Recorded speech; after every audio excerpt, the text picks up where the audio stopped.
नमस्कार. विहान मम्माज किचनमध्ये तुम्हा सगळ्यांचं स्वागत.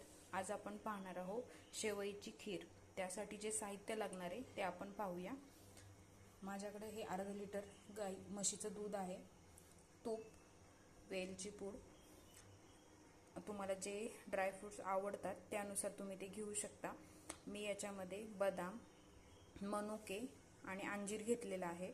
विलायची मी ठेचून घेतलेली आहे खलबत्त्यात. आणि ह्या ज्या आहेत ह्या दुकानामध्ये विकत मिळतात. त्या शेवई मिळते, ती खूप पातळ असते, तीच घ्यायची. ह्याच्यामध्ये साखर घेतलेली आहे आणि दूध. चला तर आपण सुरुवात करूया. चला मग सुरुवात करूया. गॅस पेटवून घेऊया. याच्यावर कढई ठेवायची. कढईमध्ये 2 चमचे तूप टाकायचे आहे. कढई थोडीशी गरम होऊन द्यायची. त्याच्यामध्ये 2 चमचे तूप टाकायचे आहे.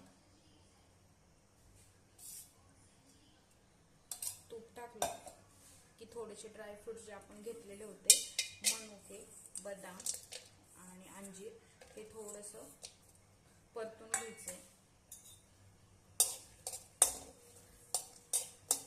तुपामध्ये परतल्यामुळे याचा जो वास असतो तो खीरीला येतो. मग खीर खूप छान आणि टेस्टी होते. हलकंसं परतून घ्यायचं. थोडंसं परतून झालं अशा पद्धतीने. थोडंसं परतून झालं की त्याच्यामध्ये शेव टाकायची आहे. शेव टाकायची. शेव सुद्धा छान तुपामध्ये परतून घ्यायची. थोडीशी लालसर होईपर्यंत परतायची. या पद्धतीने थोडीशी अजून चॉकलेटी कलर येईपर्यंत परतून घ्यायची आहे. थोडासा कलर बदलत चाललेला आहे, तुम्ही बघू शकता. अशा पद्धतीने हे परतलं हे छान बारीक गॅसवर परतायचं आहे. आणि सारखं हलवत राहायचं नाही, तर ते शेवया एकदम खूप बारीक असतात, ते जळून जातात. त्याच्यामुळे ते छान परतून घ्यायचं आहे. बारीक गॅसवर छान परतलं. थोडंसं मी अजून 1 चमचा तूप टाकणार आहे. तुम्ही तुमच्या आवडीनुसार तूप कमी जास्त करू शकता. परत एकदम मिक्स करायचं. हे बघा, आता आपली शेवया छान परतून झालेल्या आहे तुपामध्ये. आता याच्यामध्ये मी हे दूध गरम करून ठेवलं होतं, ते दूध आता मी त्याच्यामध्ये ओतणार आहे. या पद्धतीने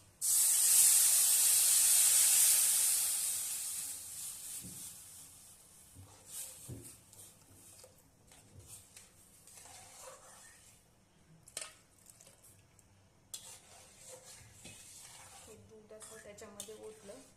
आता मिक्स करायचं थोडंसं. याच्यामध्ये साखर घेतली आहे मी. ही 5 चमचे साखर आहे, ती याच्यामध्ये टाकायची. तुम्हाला जसं गोड हवं असेल तसं तुम्ही ते कमी जास्त करू शकता. आता याला छान उकळी येऊ द्या. उकळी आली की शेवई छान शिजते. याला बारीक गॅसवर छान उकळून द्यायचं. आणि त्याच्यानंतर परत एक थोडंसं तूप टाकायचं आहे. हे झालं. विलायची जी आपण ठेचून घेतलेली ती आता टाकायची नाही. जेव्हा खीर ही पूर्णपणे शिजेल, एक 10 मिनिटात खीर होऊन जाते. खीर शिजली की त्याच्यामध्ये विलायचीची पूड जी आपण केलेली होती ती टाकायची आहे. कारण आता जर विलायचीची पावडर टाकली तर त्याचा वास तेवढा जास्त येत नाही. जेवढा आपण खीरचा गॅस बंद केला खीर शिजल्यावर की त्याच्यानंतर आपण हे टाकली विलायची पावडर, खीरचा वास खूप छान येतो. तुम्ही एकदा नक्की ट्राय करा आणि मग बघा आणि मला नक्की सांगा की नंतर विलायची टाकली की वास आला की नाही. हे बघू शकता. या पद्धतीने असं उकळून घ्यायचं छानपैकी. उकळलं, याला छान उकळी येऊ द्या.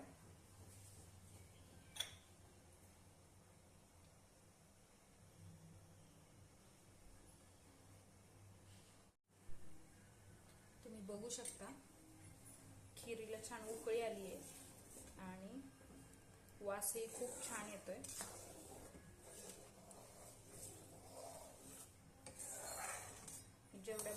गॅसवर तुम्ही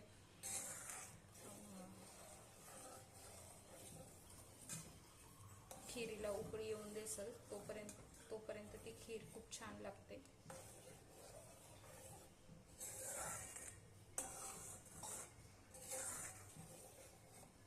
तुम्हाला किती लोकांना करायचं आहे त्यानुसार तुम्ही ते दूध आणि खिरीचं प्रमाण घेऊ शकता. हे बघा आपली खीर छान रेडी झालेली आहे. हे बघा कन्सिस्टन्सी बघू शकता तुम्ही, एकदम पातळही नाही आणि एकदम घट्टही नाहीये. आता आपण हे छान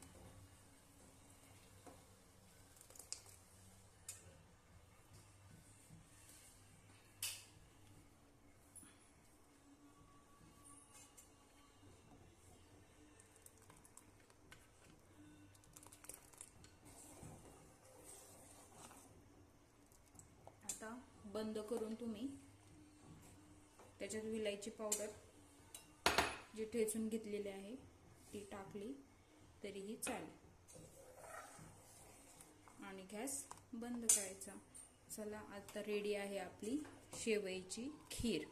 तर कशी वाटली ते नक्की मला कमेंटमध्ये सांगा.